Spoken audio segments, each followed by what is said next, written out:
सो hey guys, ये hidden sweet wife का season 1 का फाइनल पार्ट है। सॉन्ग जिन्या अपने पापा को फ़ोन करके कहती है, ये सब लोग मुझे परेशान करते हैं, मैं सिर्फ आप पे ही भरोसा कर सकती हूँ, क्या आप मुझे हेल्प करेंगे?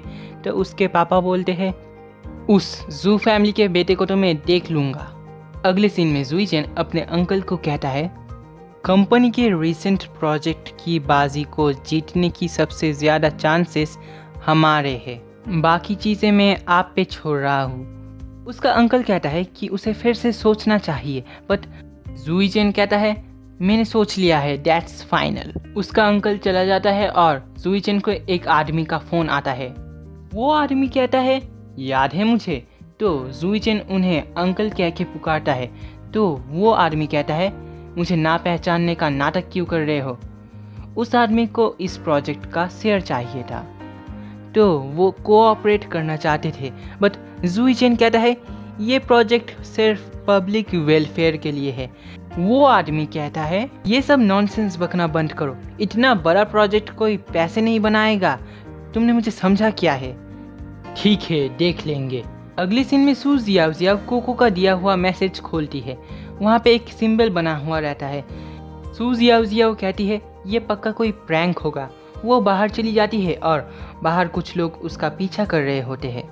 सू जियाओ का बॉस उसके एम्प्लॉय को कहता है, देखो तुमने क्या किया है, अभी सिर्फ कुछ ही घंटे हुए हैं और सॉन्ग जिन्या और सू जियाओ सभी जगह पे हेडलाइंस में है। ये हमारा एक्सक्लूसिव हेडलाइन हो सकता था। तभी वहाँ पे जुईचेन आ जाता है और कहता है, मुझे लगता है कि आपको पता है कि आपको क्या करना चाहिए। तो वो बॉस उस एम्प्लॉय को कहता है, अपने सारे कॉन्टैक्ट्स और रिसोर्सेज को लगा दो और इसे 1 घंटे में कवर करो।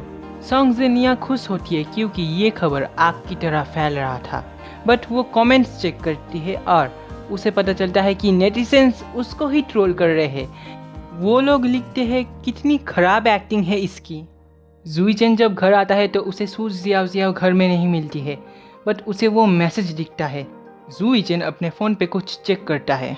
इधर सू जियाओ जी किमिंग को फ़ोन करती है और जी किमिंग पूछता है, क्या तुम मुझे अवॉइड कर रही हो, कहाँ पे हो तुम? बट तभी सू जियाओ का फ़ोन का चार्ज ख़त्म हो जाता है, तो जुईचेन उसे कांटेक्ट नहीं कर पाता है।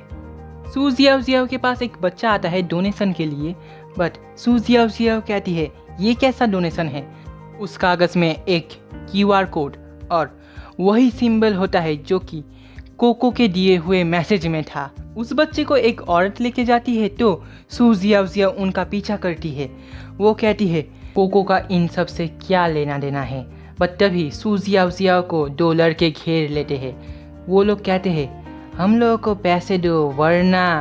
बट सू जियाओ एक लड़के के उस जगह पे मार के भाग जाती है, बट वो लोग फिर भी उसका पीछा नहीं छोड़ते हैं। सू जियाओ भागते भागते किसी के घर के बैकयार्ड एरिया में आ जाती है, बट वहाँ पे उसे एक लड़का बचा लेता है। बट तभी वहाँ पे और गुंडे आ जाते हैं। एक गुंडा सू जियाओ को कहता है, अब तुम कहाँ पे भागोगी? बट सू जियाओ उस गुंडे के पैर पे मार के खुद ही गिर के बेहोश हो जाती है।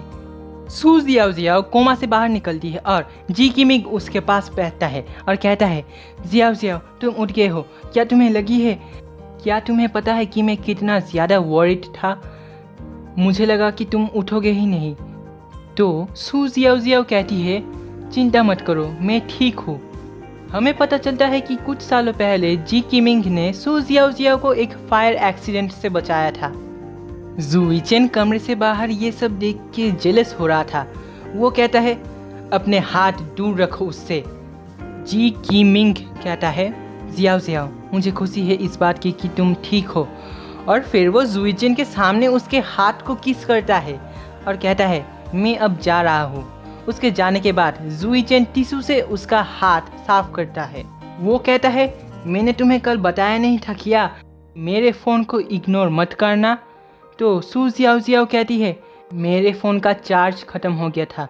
तो जुईचेन कहता है, अगर तुम्हारा चार्ज ख़त्म हो गया था तो तुम एक पावर बैंक भी खरीद सकती थी। चार्ज चले जाने से पहले तुम मुझे एक मैसेज भी कर सकती थी, इवन एक पंक्चुएशन मार्क भी चलता। बट क्या तुम मुझे इतना ज़्यादा परेशान करना बंद नहीं कर सकती? तो सू जियाओ उसका हाथ झटका देती है और कहती है, चिंता और वो भी मेरे लिए। जूई चेन को कॉल आता है और वो बाहर चला जाता है। तभी वहाँ पे वो लड़का आता है और सू जियाओ जियाओ को वो कुछ पीने के लिए देता है। सू जियाओ जियाओ कहती है, थैंक्स फॉर सेविंग मी। मुझे चक्कर कैसे आ गया था और उसके बाद हुआ क्या। और तभी वहाँ पे हान यूनर आती है सू जियाओ जियाओ को पीटने के लिए, बट वो लड़का उसे बचा लेता है।